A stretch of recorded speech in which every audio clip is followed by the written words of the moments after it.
pertama, Assalamualaikum warahmatullahi wabarakatuh. Waalaikumsalam warahmatullahi wabarakatuh. Selamat pagi teman-teman semua.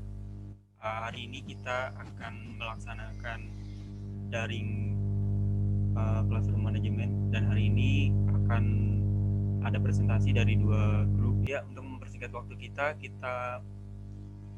langsung saja kepada kelompok 1 dipersilakan untuk melakukan presentasi.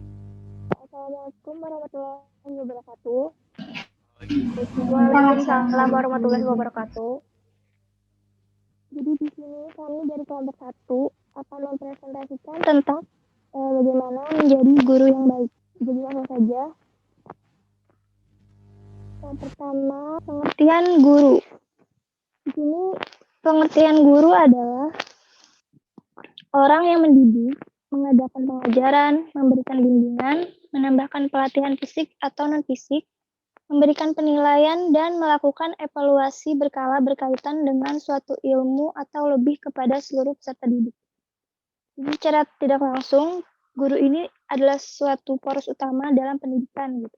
Dia menjadi penentu kemajuan suatu negara di masa depan gitu, dalam proses pendidikan.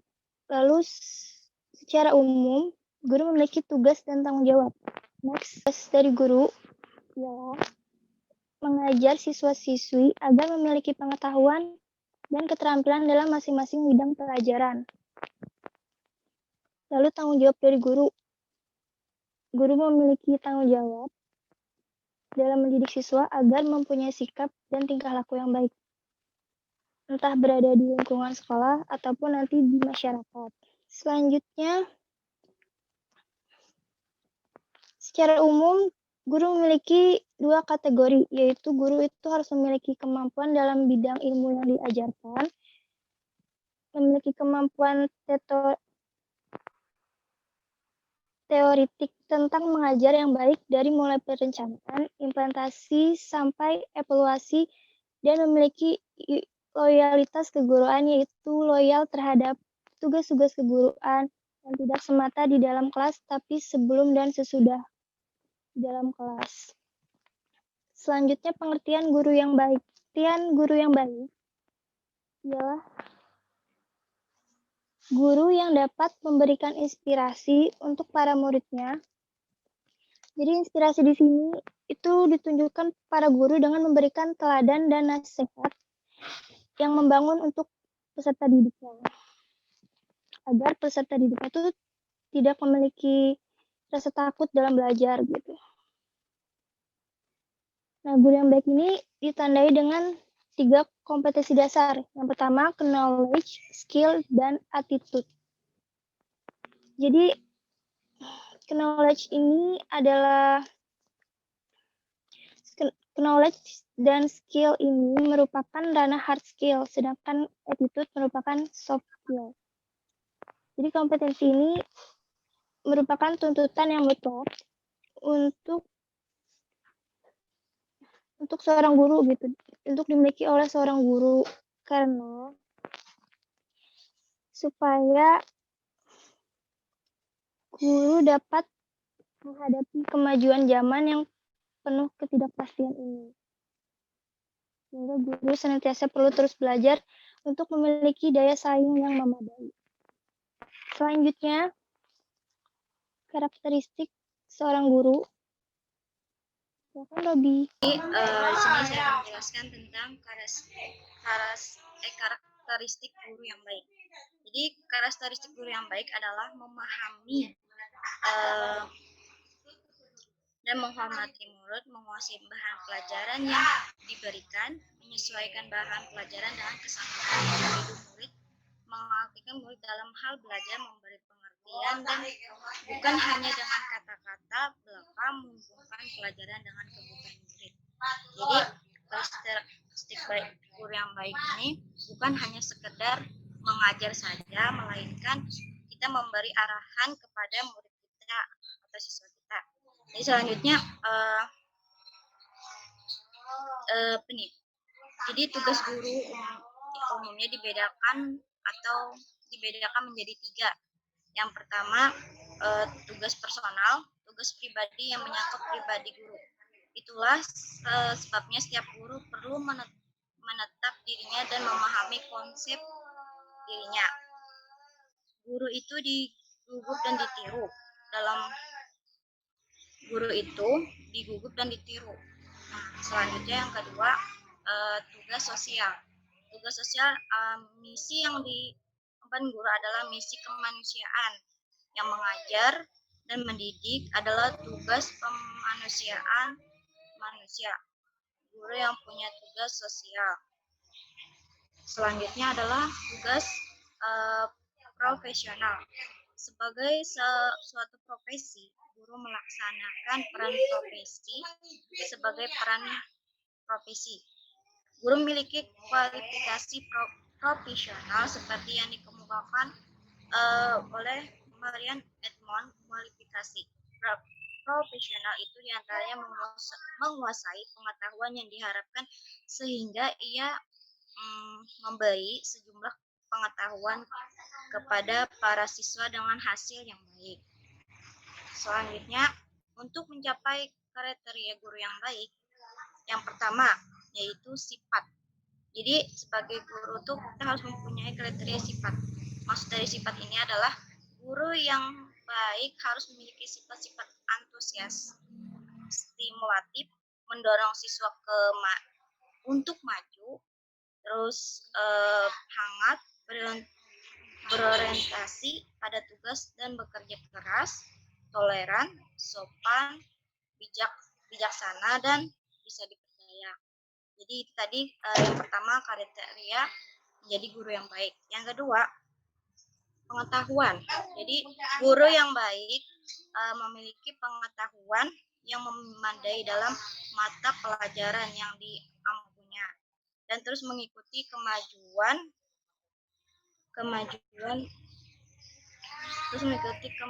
dalam bidang ilmunya. Selanjutnya yang ketiga, apa yang disampaikan.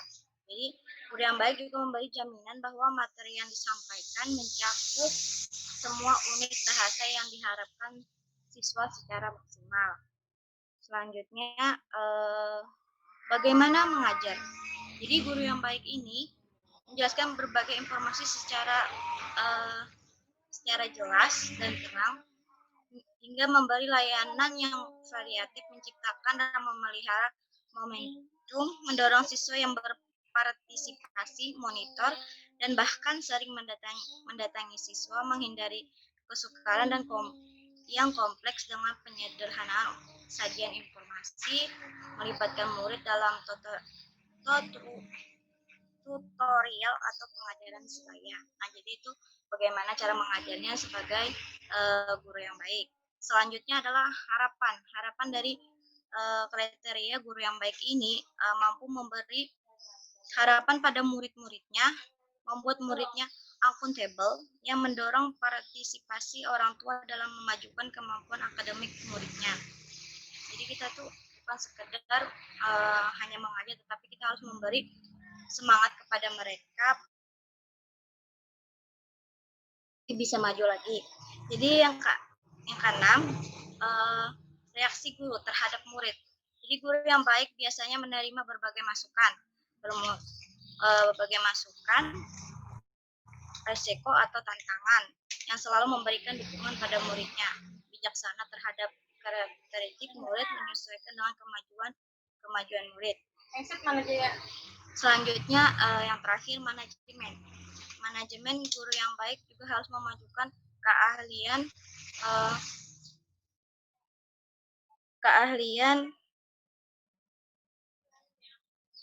dalam perencanaan dan mengorganisasi kelas, yang mampu memelihara waktu bekerja serta menggunakan secara efisien dan konsisten. Sorry lah tadi kena klik. Oke. Jadi ada pertanyaan? Siapa yang ingin bertanya? Ya, silakan yang ingin bertanya. Sebut namanya dan kelompoknya. Saya Hana Jarbina dari kelompok 9, izin bertanya. Tadi kan ada disebutkan sebagai guru yang baik itu bisa coba dibuka yang slide yang awal-awal itu, yang pengertiannya. Ini Ke atas lagi. Oh ya, yang tadi. Bentar. Ya, kan mengajar siswa-siswi agar apa itu? Agar dapat ya balik lagi tadi.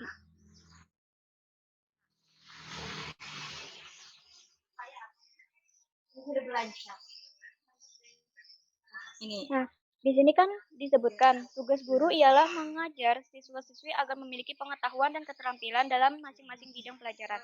Sementara di saat sekarang ini kan kita sedang sekolah dan kuliah online kan. Kebanyakan guru cuma memberikan pelajaran tanpa ada penjelasan. Apakah itu bisa disebut sebagai guru yang baik? Dan menurut kalian, sebaiknya guru itu selama online ini cara ngajarnya seperti apa yang baik? Oke, terima kasih. Itu pertanyaan saya. Assalamualaikum warahmatullahi wabarakatuh. Waalaikumsalam warahmatullahi wabarakatuh.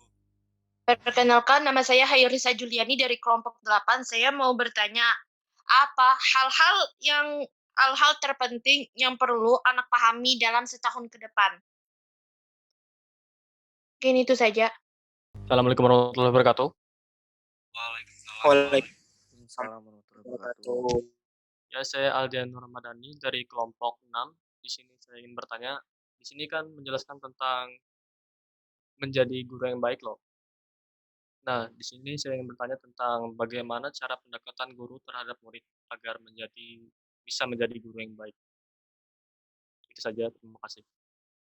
Akan menjawab pertanyaan dari Kahana, bagaimana menjadi guru yang baik pada kegiatan online ini. Itu kan pertanyaan tadi.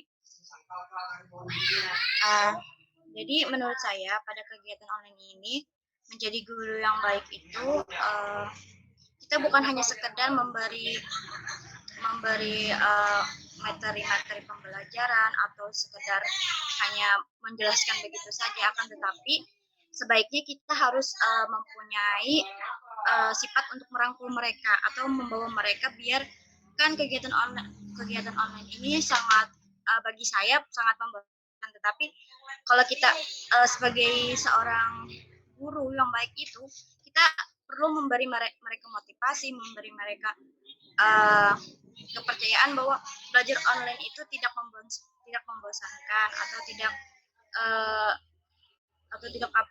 maksudnya tetap merangkul mereka supaya asik gitu belajar dalam kegiatan online ini. Jadi mereka tuh tetap semangat dalam mengikuti pelajaran online ini meski hanya di online saja, bukan bertatap muka. Itu sih menurut saya. Apa kurang jelas? Karena Sebenarnya itu pertanyaan saya itu lebih ke kan kebanyakan guru cuman memberikan pelajarannya itu cuman ya udah kayak PDF lewat itu nggak dijelasin. Saya itu lebih ke bukankah kayak gitu tuh nggak bikin siswanya malah pintar? Cara-cara seperti itu kan nggak bikin siswanya pintar karena tidak ada penjelasan dari gurunya. Kayak cuman ya udah dikasih PDF, cuman dikasih Word, baca sendiri, belajar sendiri, terus fungsi kita sekolah itu buat apa? Itu sebenarnya pertanyaan saya. Gitu. Jadi kalau kayak gitu sih pengalaman saya kan belajar online kan kadang-kadang kita cuma dikasih materi atau disuruh belajar sendiri. Emang sih buat peserta didik pasti mengalami yang namanya nggak paham atau apa begitu. Terus tuh sebenarnya cara begitu tuh mohon maaf kurang efektif buat peserta didik, apalagi peserta didiknya maksudnya otaknya nggak terlalu gimana ya, maksudnya sedang saja. Jadi mereka tuh kadang-kadang pasti hanya lihat begitu aja kan, karena menurut mereka nggak ada penjelasan dari guru, ya mereka diamkan aja sih menurut saya begitu. Jadi kalau kayak gitu kurang baik sih kalau menjadi kriteria guru yang baik itu. Karena kita sebagai guru ini harus memiliki tanggung jawab kepada murid, kepada peserta didik, begitu. Jadi bagaimana Kak? Kurang jelas lagi Kak? Oke, Terima kasih Kak. makasih juga. Selanjutnya dari Hairisa. Jadi pertanyaannya, hal penting apa yang perlu dipahami oleh seorang anak peserta didik dalam 1 tahun ke depan? Yang perlu dipahami. Yang jelas hal penting yang perlu dipahami, ya jelas belajar mungkin. Menurut saya mungkin belajar pengetahuannya. Oke, paham sampai sini sudah. Oke, terima kasih. Terus tadi pertanyaan dari Aldi, bagaimana cara pendekatan guru agar menjadi guru yang baik? Gitu kan? Nah, pendekatan guru ini kan sebuah proses ya. Jadi prosesnya itu dengan cara melakukan atau menciptakan proses pembelajaran yang efektif dan efisien. Terus dalam mengajar. Terus untuk menciptakan proses pembelajaran yang efektif dan efisien, guru harus pandai dalam menggunakan pendekatan tersebut. Jadi pendekatannya kayak mengajar dengan secara efektif dan efisien tadi, secara arif dan bijaksana. Terus guru juga harus memiliki pandangan terhadap siswanya. Setiap guru itu tidak selalu memiliki pandangan yang sama dalam menilai siswa. Hal ini akan mempengaruhi pendekatan yang guru ambil dalam pengajaran. Mungkin itu sampai situ. Terima kasih atas jawabannya, ya jelas sekali. Oke, mungkin pertanyaannya sampai di sini. Jadi kesimpulan dari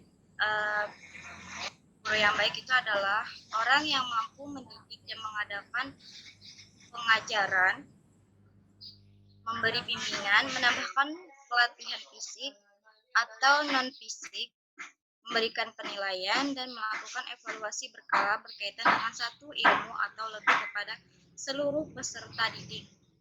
Guru itu harus memenuhi 2 kategori, yaitu guru itu harus memiliki kemampuan dalam bidang ilmu yang diajarkan, terus memiliki kemampuan teoritik tentang mengajar yang baik dari mulai perencanaan dan implementasi sampai evaluasi, dan memiliki loyalitas keguruannya, yaitu loyal terhadap tugas-tugas keguruan yang tidak semata di dalam kelas saja, tapi sebelum dan sesudah kelas, dan bisa menjadi sosok yang menginspirasi para murid.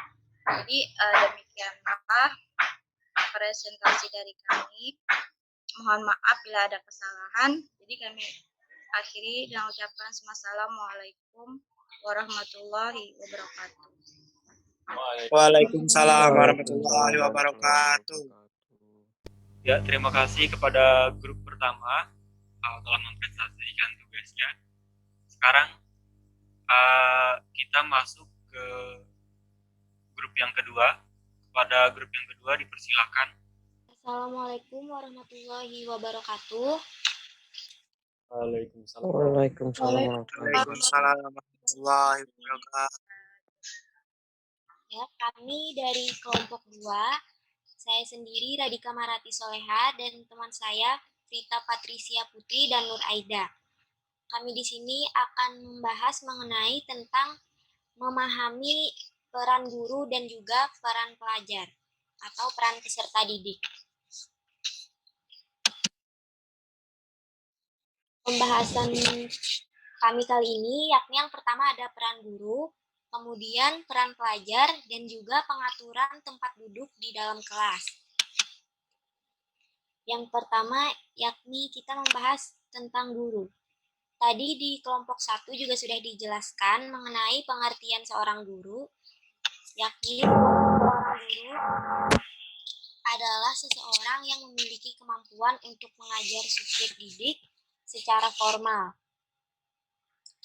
Mengajar tidak hanya tentang memberikan materi kepada siswa, tetapi juga proses mengubah perilaku siswa. Guru juga berarti seseorang yang memiliki tanggung jawab untuk membantu siswa untuk belajar dan berperilaku dengan cara yang berbeda. Dan berdasarkan pengertian tersebut, guru memiliki peran yang sangat penting di dalam pendidikan, terutama bagi para peserta didik. Selanjutnya, tentunya seorang guru juga memiliki peran-peran. Nah, peran-peran tersebut yakni yang pertama ada guru sebagai pendidik. Guru sebagai pendidik artinya guru itu menjadi tokoh, panutan, dan juga identifikasi bagi para peserta didik dan lingkungan sekitarnya. Oleh karena itu, guru harus memiliki standar kualitas tertentu yang mencakup tanggung jawab, wibawa, mandiri, dan juga disiplin. Kemudian, guru sebagai pengajar. Kegiatan belajar peserta didik tentunya dipengaruhi oleh berbagai faktor, seperti motivasi, kematangan, hubungan peserta didik dengan guru, kemampuan verbal, tingkat kebebasan, rasa aman, dan keterampilan guru dalam berkomunikasi. Jika faktor-faktor tersebut dipenuhi, maka melalui pembelajaran peserta didik dapat belajar dengan baik. Guru juga harus berusaha membuat sesuatu menjadi jelas dan mudah dipahami bagi para peserta didiknya, dan juga terampil dalam memecahkan masalah. Ada beberapa hal yang harus dilakukan oleh seorang guru dalam pembelajaran, yaitu membuat ilustrasi, mendefinisikan, menganalisis, bertanya, dan merespon serta mendengarkan para peserta didik. Selanjutnya yakni guru sebagai pembimbing. Peran guru sebagai pembimbing adalah peran di mana guru memegang tanggung jawab untuk membimbing para siswa agar menjadi lebih baik dengan cara yang baik tentunya. Sebagai pembimbing, guru memiliki kewajiban untuk menegur siswa jika mereka melakukan sesuatu yang salah.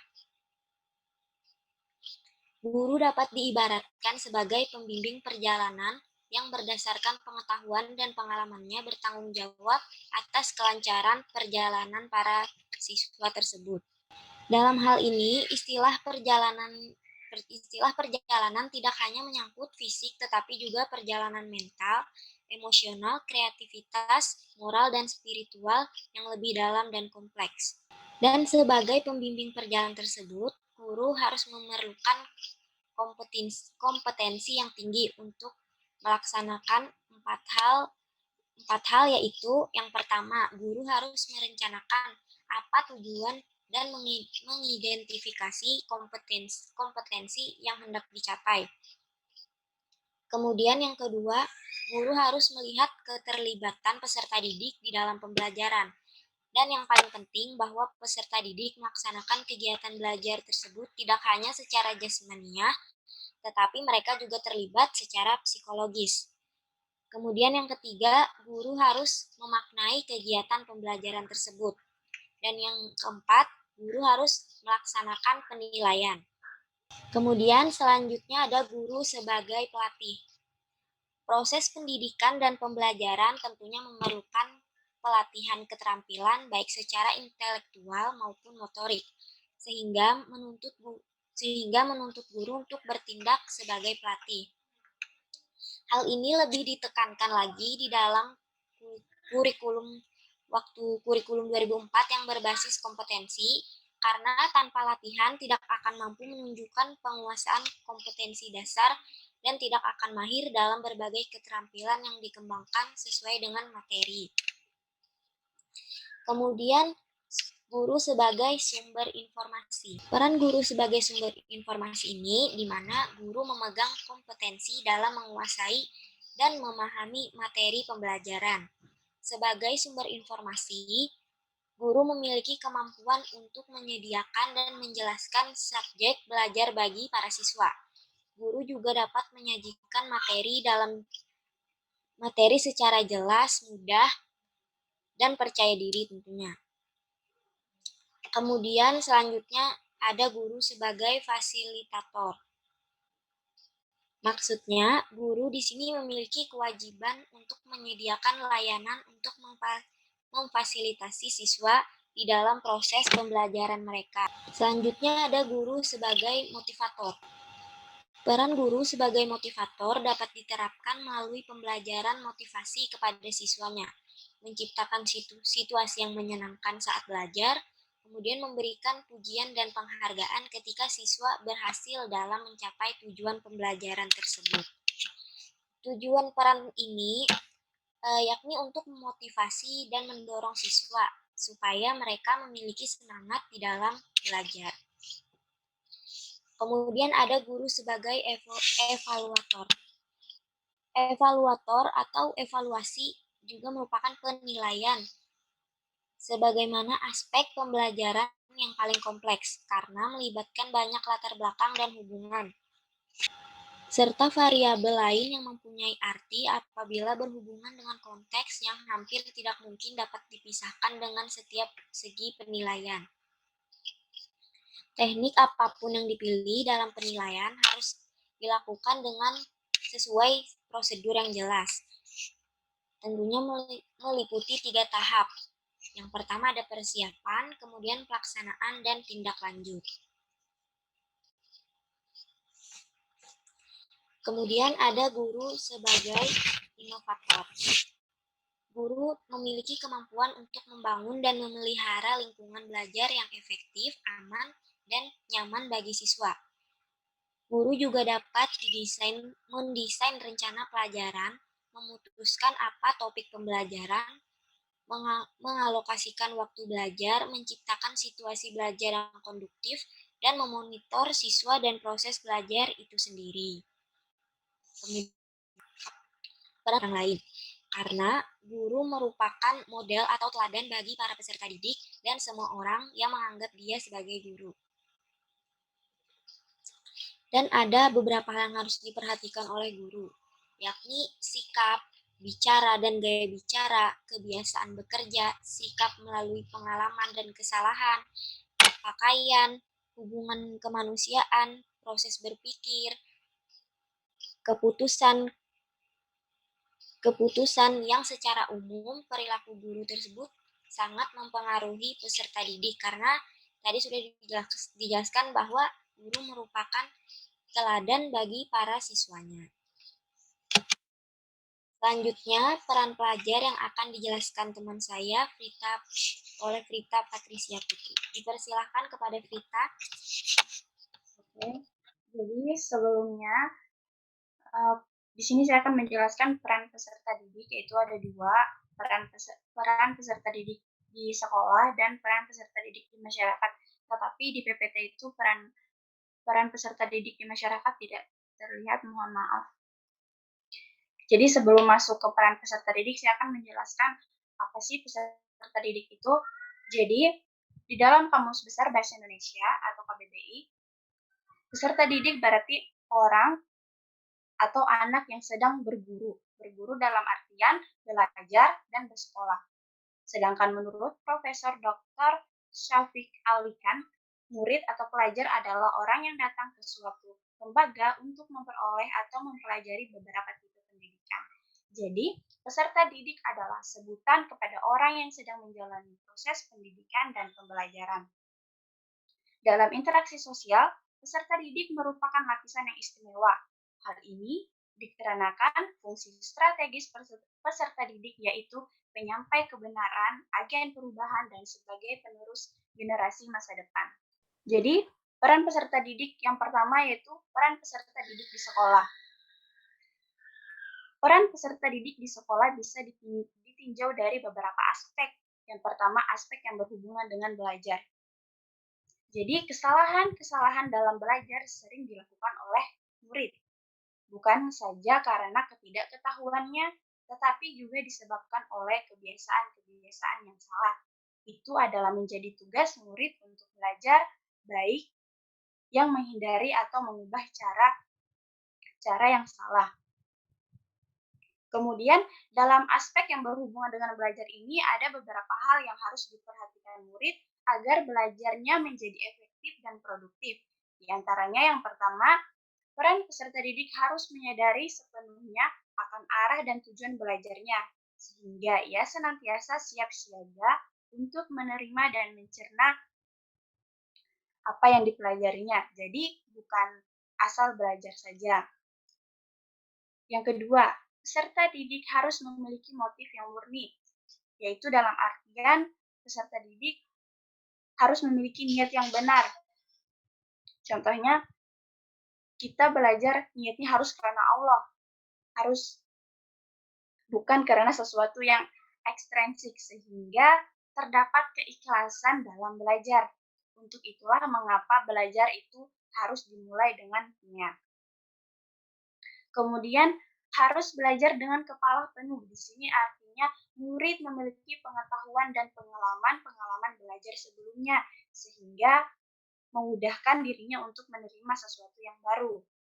Selanjutnya, peserta didik harus menyadari bahwa belajar bukan semata-mata menghafal, tetapi di dalamnya juga terdapat penggunaan daya-daya mental lainnya yang harus dikembangkan sehingga memungkinkan dirinya memperoleh pengalaman-pengalaman baru dan mampu memecahkan berbagai masalah.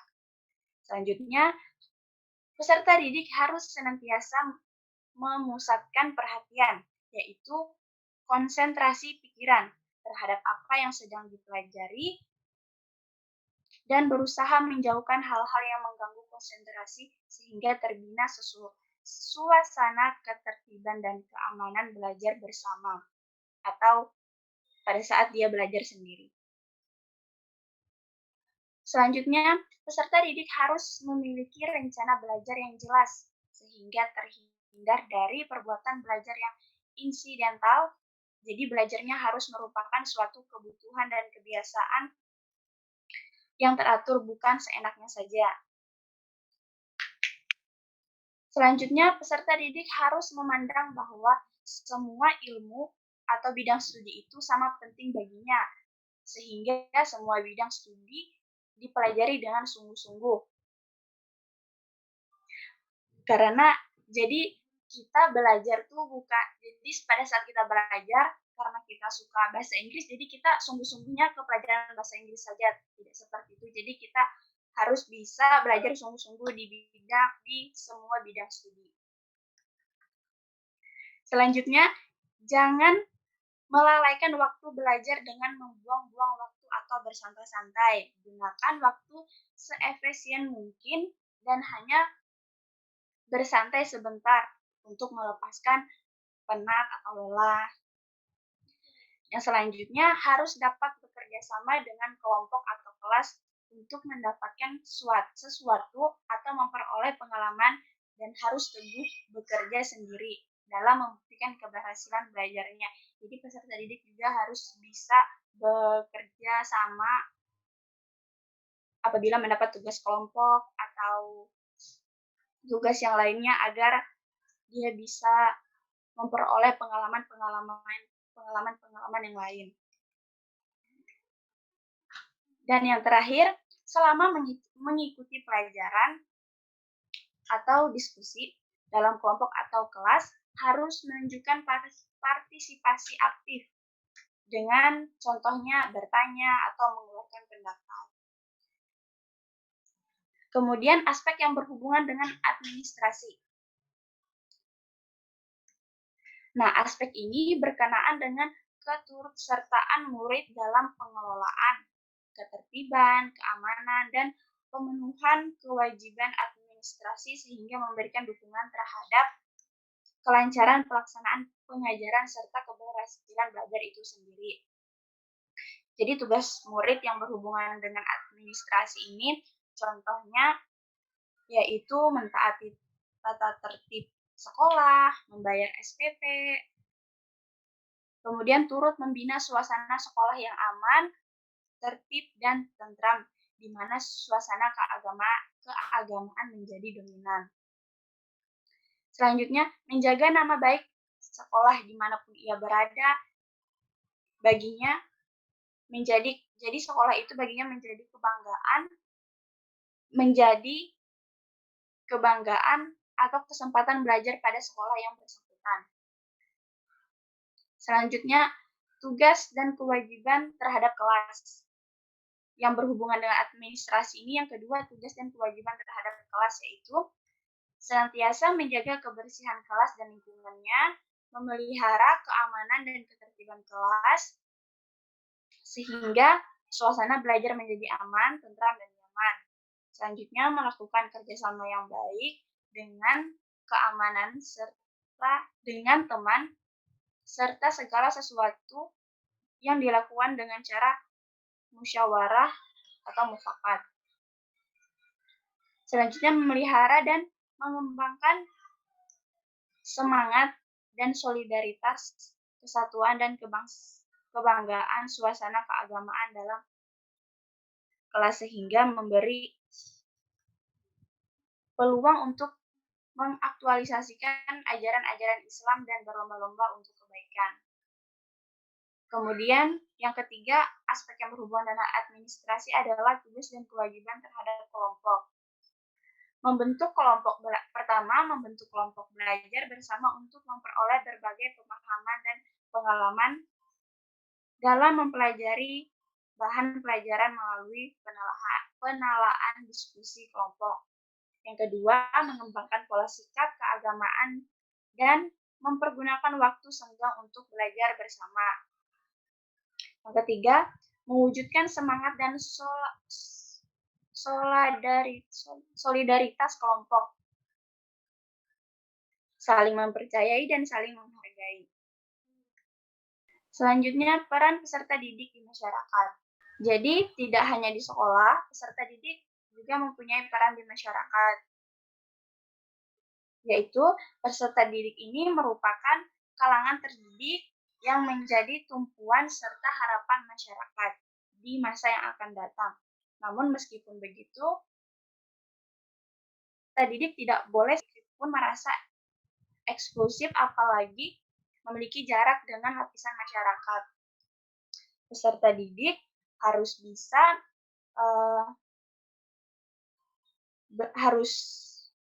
bisa membentuk tanggung jawabnya atas segala pengetahuan dan ilmu yang dimilikinya. Dalam hal ini, peserta didik bertanggung jawab untuk memanifestasikan pengetahuannya terhadap segala permasalahan yang terjadi di masyarakat nantinya. Jadi, proses pembelajaran dan pendidikan yang diterima oleh pelajar ini akan menghasilkan kemajuan berpikir, keseriusan dalam menggali keilmuan serta keikhlasan dalam mengaplikasikannya di masyarakat. Merupakan dua hal yang harus dilakukan oleh pelajar.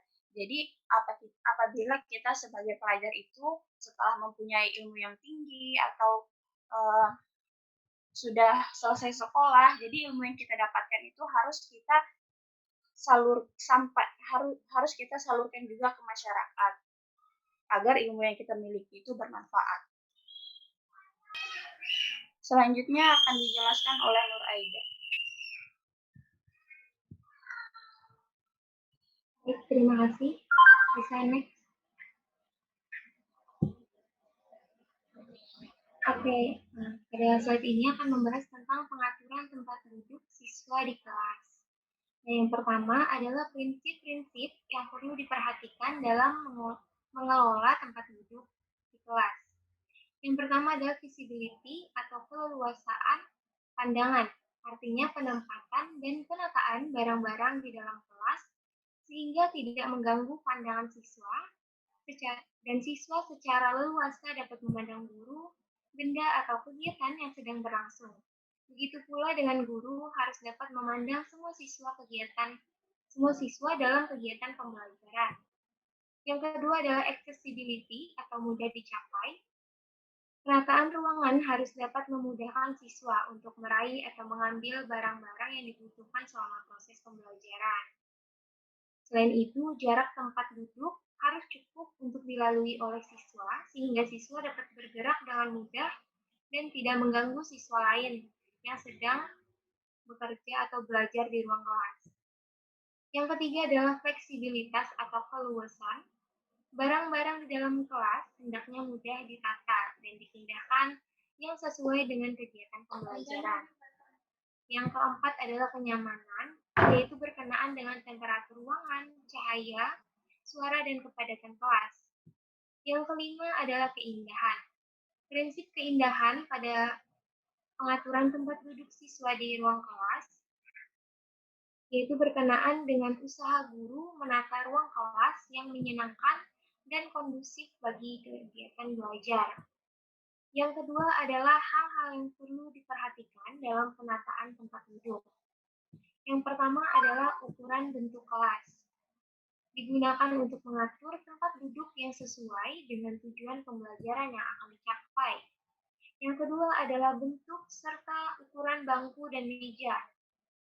Sangat mempengaruhi dalam penataan tempat duduk.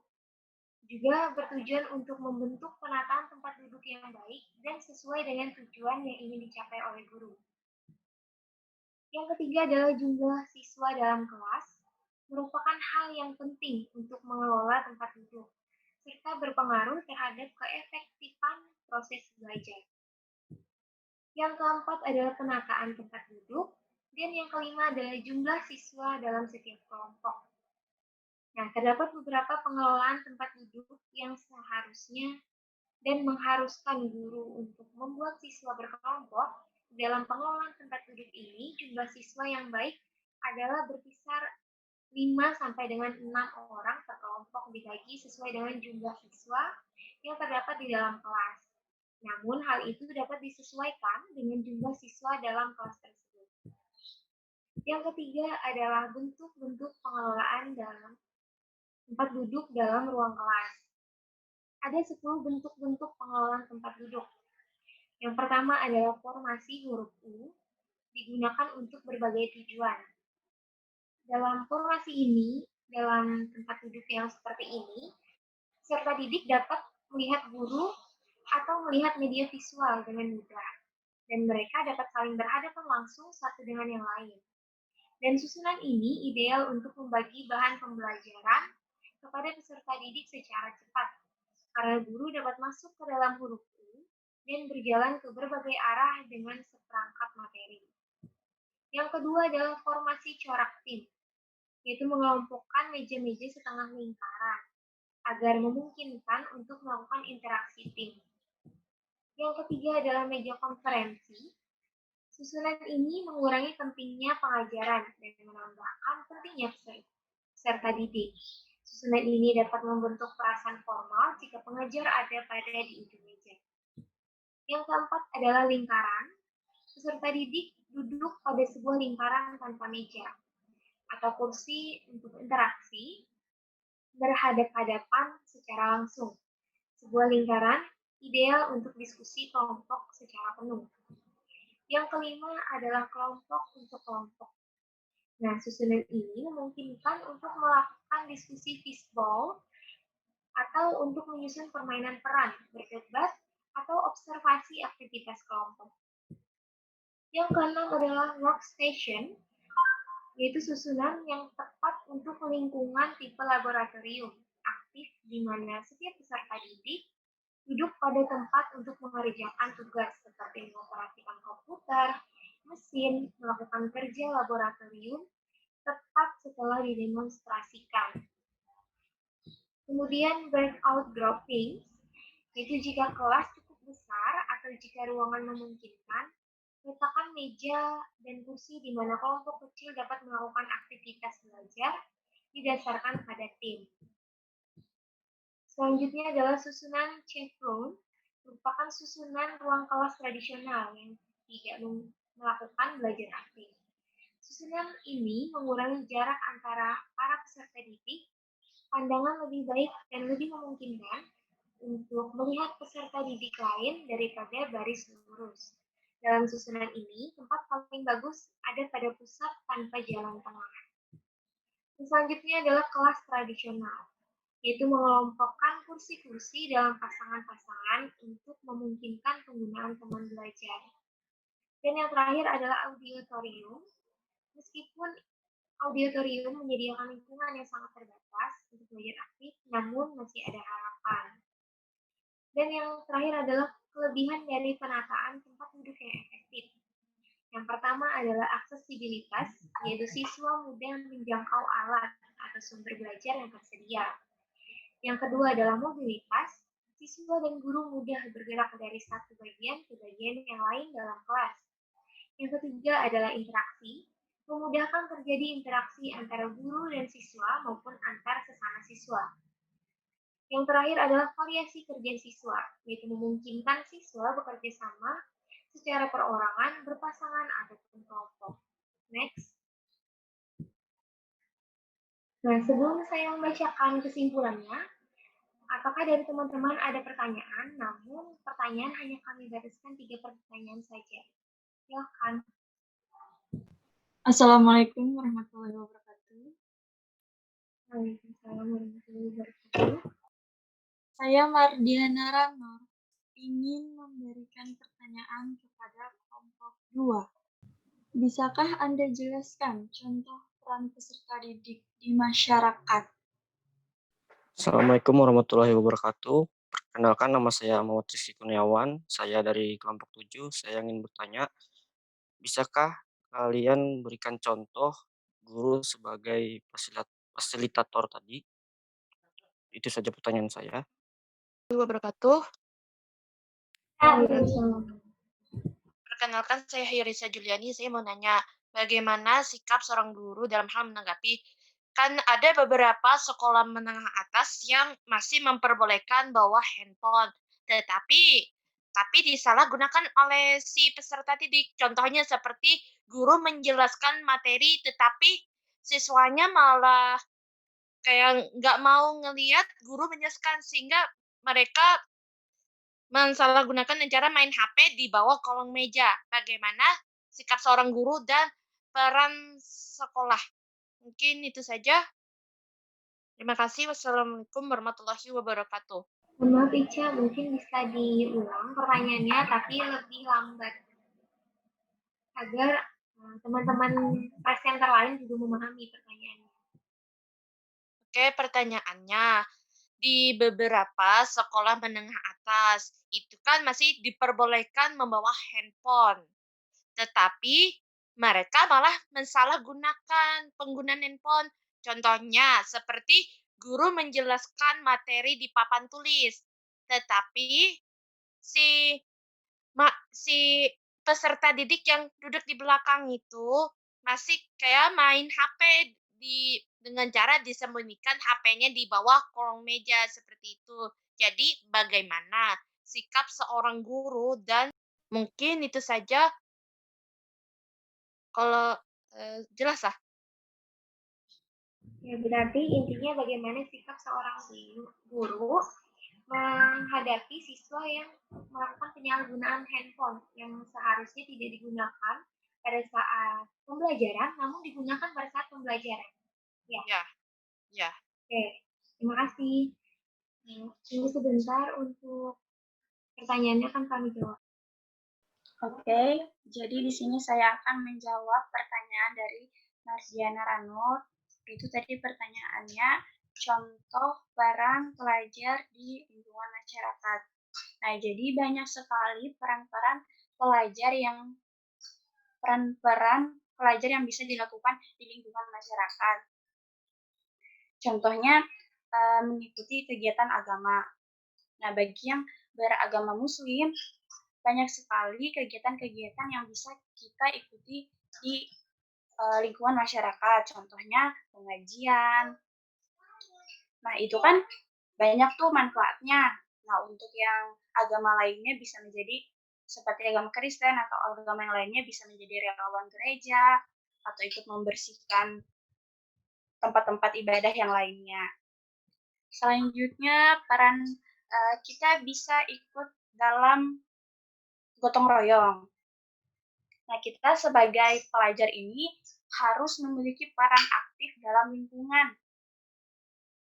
Jadi contohnya mengikuti kegiatan gotong royong seperti membersihkan sampah, membersihkan jalanan lingkungan, atau menggagas penghijauan di lingkungan masyarakat kita sendiri. Peran selanjutnya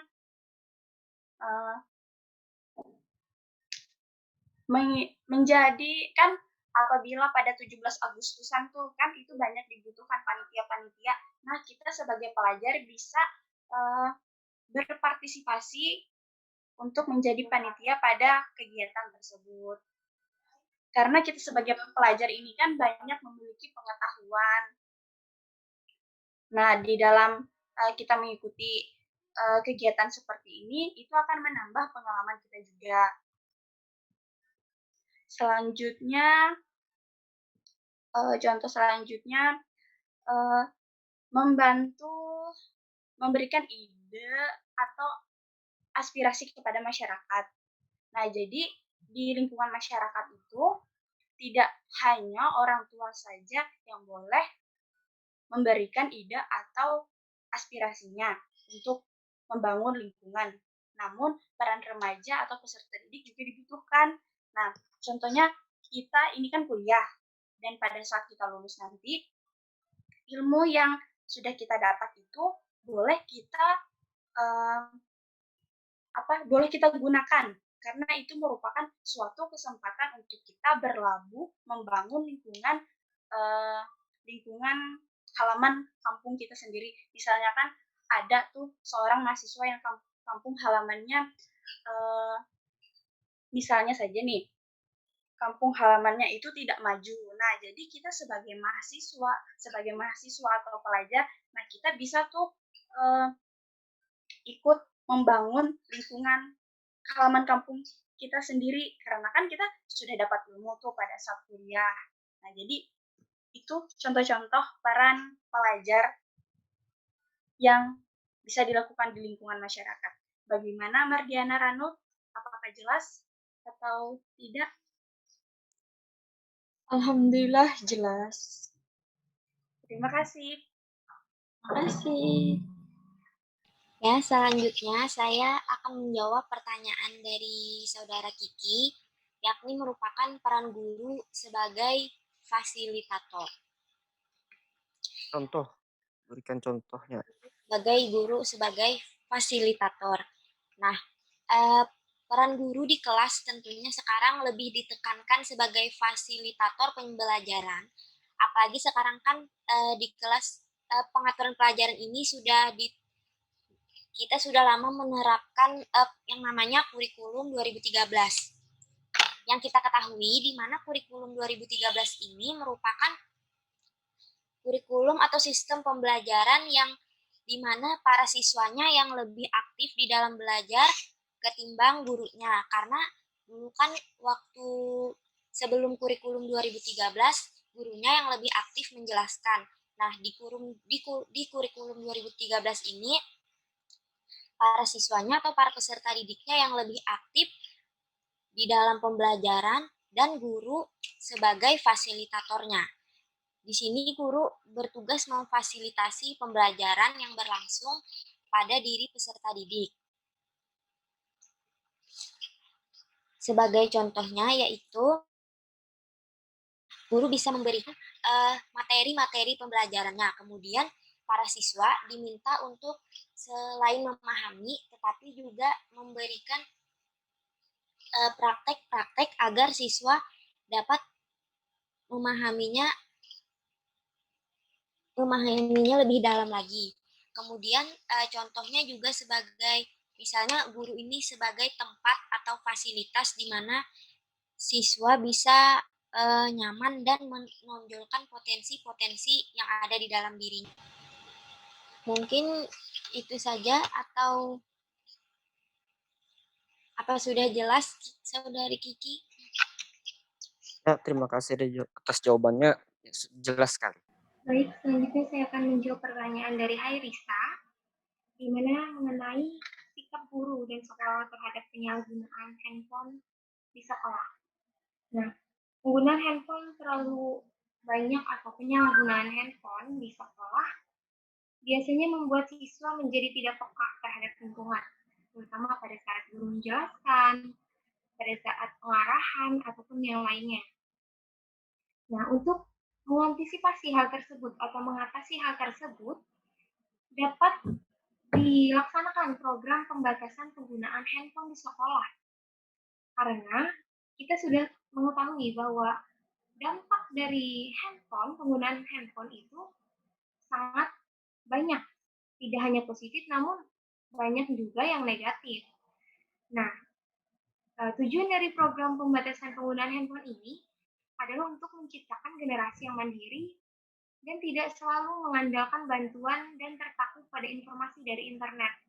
Sehingga siswa tidak hanya mencari pengetahuan dari internet. Biasanya dengan adanya internet atau dengan membawa handphone ke sekolah, siswa dalam mengerjakan soal cenderung lebih langsung membuka internet. Tidak berusaha dulu mencari dari buku atau dari sumber lain, bahkan bertanya dengan guru. Tapi yang pertama adalah membuka handphonenya mencari di internet. Nah, jadi dengan adanya program pembatasan penggunaan handphone ini, kita jadi mandiri. Siswa jadi mandiri, tidak hanya mengandalkan informasi dari internet. Kita bisa menggali informasi dari berbagai sumber yang sudah terbukti, yaitu guru. Nah, selain itu, sekolah juga bisa mengeluarkan peraturan mengenai penggunaan HP di sekolah. Karena ada beberapa sekolah yang melarang siswanya membawa handphone ke sekolah. Tapi kalau sesuai pengalaman aku sendiri, saat SMA, itu kami diperbolehkan membawa handphone ke sekolah, namun untuk di jam pelajaran tidak berani mengeluarkan handphone. Mengapa? Karena gurunya sudah memberi batasan bahwa menggunakan handphone adalah pada saat jam istirahat. Dan pada saat jam belajar, kita fokus belajar saja. Dan beliau juga memberikan sanksi apabila ketahuan handphone akan diambil. Nah, itu akan membuat siswa menaati peraturan. Karena kualitas seorang guru mempengaruhi keberhasilan proses pembelajaran. Jadi kita sebagai guru harus bisa membawa siswa mengarahkan siswa untuk membatasi penggunaan handphone di sekolah. Dan biasanya guru akan memberitahu saat jam pelajaran itu mana yang boleh membuka internet, mana yang tidak. Nah, jadi semua itu juga bergantung pada kualitas gurunya dalam mengelola ruang kelas. Mungkin itu. Bagaimana Hairisa? Jelas? Alhamdulillah jelas. Terima kasih. Oke, alhamdulillah terima kasih. Baik, semua pertanyaan sudah kami jawab. Dan kesimpulan dari presentasi kami yaitu guru adalah orang yang memiliki tanggung jawab untuk membantu siswa untuk belajar dan berperilaku dengan cara yang berbeda. Berdasarkan definisi tersebut, guru memiliki peran penting dalam pendidikan, terutama bagi siswa. Sedangkan siswa atau pelajar adalah orang yang mempelajari ilmu pengetahuan, berapapun usianya, dari manapun, siapapun, dalam bentuk apapun, dengan biaya apapun, untuk meningkatkan intelek dan moralnya dalam rangka mengembangkan dan membersihkan jiwanya untuk mengikuti jalan kebaikan.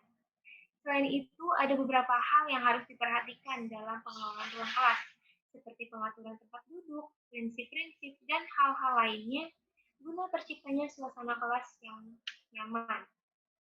Kami dari kelompok 2, mohon maaf apabila ada kesalahan. Terima kasih untuk perhatiannya. Wassalamualaikum warahmatullahi wabarakatuh. Waalaikumsalam warahmatullahi wabarakatuh. Oke, saya ulang lagi. Ya, terima kasih kepada kelompok 1 dan 2 yang telah mempresentasikan tugasnya. Dan terima kasih juga kepada para peserta yang telah bertanya dan berpartisipasi pada hari ini. Dan terima kasih juga kepada teman-teman semua hari ini yang telah hadir mengikuti Zoom meeting Classroom Management pada hari ini. Dan besok kita akan bertemu lagi di jam yang sama. Dan besok yang akan melakukan presentasi adalah kelompok 3 dan 4. Ya. Jadi kita ketemu lagi besok. So, jadi cukup untuk hari ini. Kepada teman-teman semua silakan untuk meninggalkan Zoom meeting kita pada hari ini. Dan terima kasih atas partisipasinya. Assalamualaikum warahmatullahi wabarakatuh. Waalaikumsalam warahmatullahi wabarakatuh.